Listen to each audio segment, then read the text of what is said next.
Using the Convert Spot Color Sample configuration, we will process a spot color file to 7 color process builds. Looking at the file, we have 7 or 8 spot colors in this that we want to convert to ECG.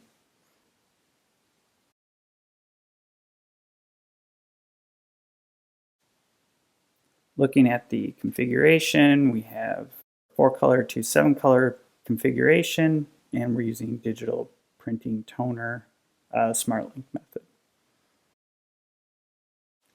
Looking at the spot color tab, we have convert spot colors. We're loading up our library here.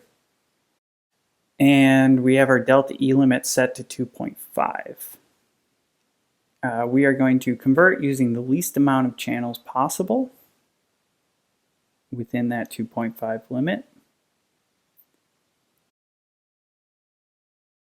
If one does exceed that, we want it to continue with the file processing, but it's going to give us a warning in the output window. I do know we want to make an exception for this midnight blue. If we process it with the least number of channels, it's going to build the color out of 3 channels. Instead of that, we want to process it with 2 channels, which is going to give us a higher delta E, and it's going to break our threshold.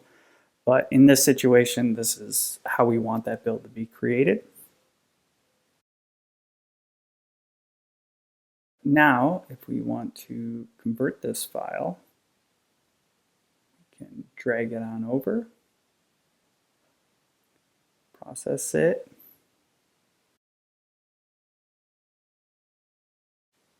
and we can see that we hit our warning, our delta E warning for that midnight blue. If we scroll down, we can look, see, yep, it's the midnight blue. You can see that it is a 2-color build. And we can also check out the builds for the rest of the colors.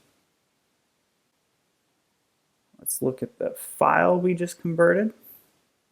We can see now that it is a 7-color build as opposed to the original, which was 7 or 8 different spot colors. And we can cycle through our channels.